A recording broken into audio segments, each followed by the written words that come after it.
ভাই রাত্রের সাথী প্রকল্পে চাকরি পেতে গেলে মাথা পিছু 1.5 লক্ষ টাকা ঘুষ দিতে হবে, তবেই পাবে এই রাত্রের সাথী প্রকল্পের চাকরি।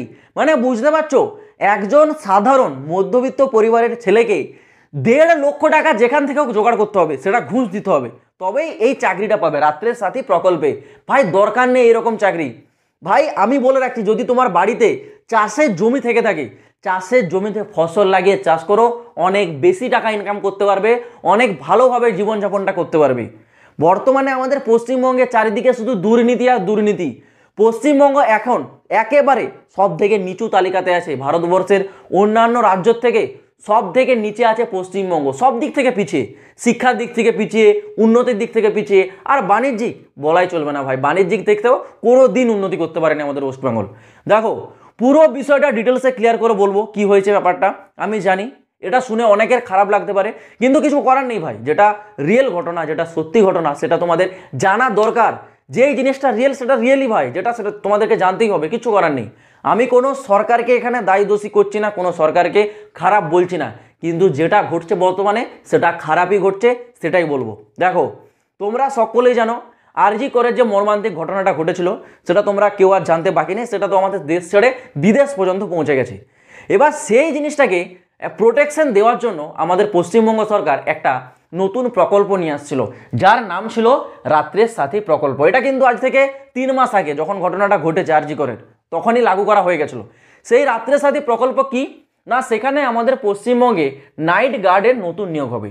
রাজ্যের যে সরকারি বড় বড় হাসপাতালগুলো আছে, সেই সব হাসপাতালে রাত্রেবেলায় অ্যাজ এ প্রোটেকশন ফোর্স, মানে প্রোটেক্ট করার জন্য একটা করে সিকিউরিটি গার্ড, যেটাকে নাইট গার্ড বা রাত্রের সাথী প্রকল্পের সাথে তাকে যুক্ত করা হবে। ওকে, তো সেই গার্ড সে রাত্রেবেলায় গার্ড দেবে, তার রাত্রে সেই ডিউটি থাকবে যাতে মহিলাদের নিরাপত্তা দেওয়া যায়, এই কারণে। ওকে, এবার সেটা নিয়ে আবার নতুন করে রাজনীতি শুরু হলো।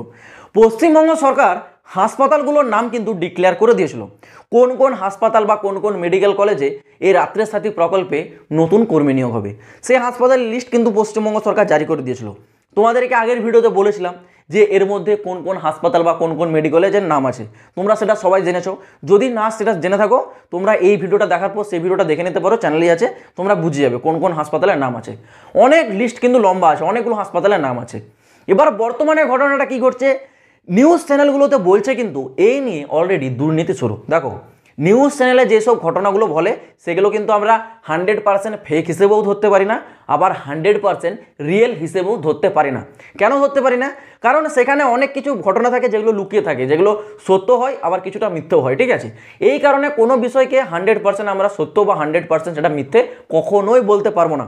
কারণ নিউজ চ্যানেলগুলোতে বলছে দুর্নীতি হচ্ছে, শুধু নিউজ চ্যানেল নয়, যেই সব ক্যান্ডিডেটরা সেই সব হাসপাতালে গিয়ে জিজ্ঞাসা করেছে যে রাত্রের সাথী প্রকল্পে নিয়োগটা হচ্ছে কিনা, সেই সব হাসপাতালগুলোর তরফ থেকে ফিডব্যাকে বলা হয়েছে যে আমাদের এখানে কোনো প্রকার নিয়োগ হচ্ছে না।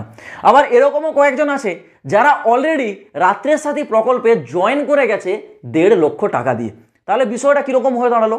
এদিকে হাসপাতাল কর্তৃপক্ষ বলছে আমাদের হাসপাতালের নামই নেই, কিন্তু পশ্চিমবঙ্গ সরকার সেই হাসপাতালের নাম অলরেডি লিস্টে জারি করে দিয়েছে। সেটা তো কোনো বেসরকারি হাসপাতাল নয়, যেটা তো সরকারি হাসপাতাল, সরকারের আন্ডারে থাকছে। তাহলে সরকার যেখানে বলেছে যে আমার এই হাসপাতালগুলো আমার রাত্রের সাথী প্রকল্পে অন্তর্গত, সেখানে হাসপাতাল কর্তৃপক্ষ কি করে বলে যে আমাদের এখানে নিয়োগ হচ্ছে না? আবার কেউ কেউ এখানে বলছে যে আমাদের নিয়োগ হয়ে গেছে, তার জন্য নাকি 1.5 লক্ষ টাকা ঘুষ নিয়েছে কর্তৃপক্ষ। মানে বুঝতে পারছো, রাজনীতি আর দুর্নীতি একসাথে কিন্তু জড়িয়ে গেছে পুরো, যেখানে 1.5 লক্ষ টাকা মাথা পিছু ঘুষ দেওয়া হচ্ছে। এবার আমি তোমাদেরকে প্রথমে বললাম না যে যদি 1.5 লক্ষ টাকা ঘুষ দিয়ে এই রাত্রের সাথী প্রকল্পের মতো চাকরিতে জয়েন করতে হয়, তাহলে না জয়েন করা অনেক বেটার। কেন অনেক বেটার? কারণ তোমাদের বেতন মূল্য কি বলেছে দেখো, আগে যোগ্যতা দেখো। যোগ্যতা তো তোমাদের মাধ্যমিক পাস, ঠিক আছে? 8 পাস কর্মীও নিয়োগ হতে পারে, কোনো সমস্যা নেই। এটা কোনো যোগ্যতার চাকরি নয়, এটা জাস্ট একটা তোমাদের বলতেই পারো ঘুষ দেওয়া চাকরি। বর্তমানটা সেরকমই দাঁড়িয়ে গেছে। শূন্যপদ রেখেছে 1514, বয়স সীমা 18 থেকে 40, স্যালারি বলেছে প্রথমত 13 থেকে 15,000 টাকা। আর এই যে রাত্রের সাথী প্রকল্পে যে নিয়োগ হচ্ছে, এটা 1 ইয়ার্সের কন্ট্রাকচুয়াল চাকরি, ঠিক আছে? এটা পার্মানেন্ট নয়, যদিও ভবিষ্যতে পার্মানেন্ট হতে পারে, কিন্তু এখন তোমরা প্রথম যে ব্যাপারটা সেটাই ধরো না, 1 বছরের কন্ট্রাকচুয়াল চাকরি। এবার 1 বছর যদি তোমাদের স্যালারিটা দেওয়া হয় 13,000 টাকা, যেটা সর্বনিম্ন বলেছে, আমি সর্বোচ্চটা ছেড়ে দিচ্ছি, যদি 13,000 টাকা তোমাদেরকে প্রতি মাসে স্যালারি দেওয়া হয়, তাহলে একবার ভেবে দেখো তোমাদের 13,000 এদিকে হচ্ছে 13,000 ইন্টু তোমাদের এখানে কত হচ্ছে 12 মাস, ঠিক আছে, 12 মাস মানে 1 বছরের চাকরি। তাহলে কত হয়ে দাঁড়াচ্ছে তোমাদের 1,56,000 টাকা। মানে তোমরা 1 বছরে 1,56,000 টাকা তোমাদের রোজগার হবে, কিন্তু চাকরিতে ঢোকার আগে তোমাদেরকে 1.5 লক্ষ টাকা ঘুষ দিতে হচ্ছে, 1.5 লক্ষ টাকা, ঠিক আছে, 1.5 লক্ষ টাকা মানে 1,50,000। মানে সারা বছর খাটাখাটি করে তোমরা কি 6,000 টাকা পাবে মাত্র, কারণ এখানে তো 1.5 লক্ষ টাকা তোমাদের ঘুষই লেগে যাচ্ছে। তাহলে ইনকাম হয়ে দাঁড়াচ্ছে কত, মাত্র 6,000। মানে তুমি সারা বছর খেটে, সারা বছর গাড়ি দিয়ে, এত কষ্ট করে সারা বছরে 6,000 টাকা ইনকাম করবে? ভাই দরকারই নেই, দরকার নেই, এরকম করে লাইফ চলবে না, কখনোই চলবে না ভাই।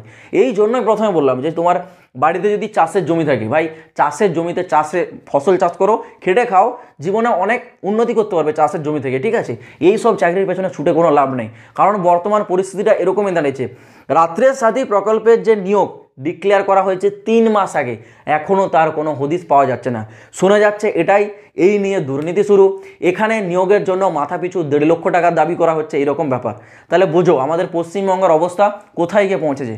এবার এটা আমার তোমাদেরকে জানানো কর্তব্য ছিল, কারণ আমি প্রথম থেকেই এই রাত্রের সাথী প্রকল্পের যে আপডেট সেটা তোমাদেরকে দিয়ে আসছি।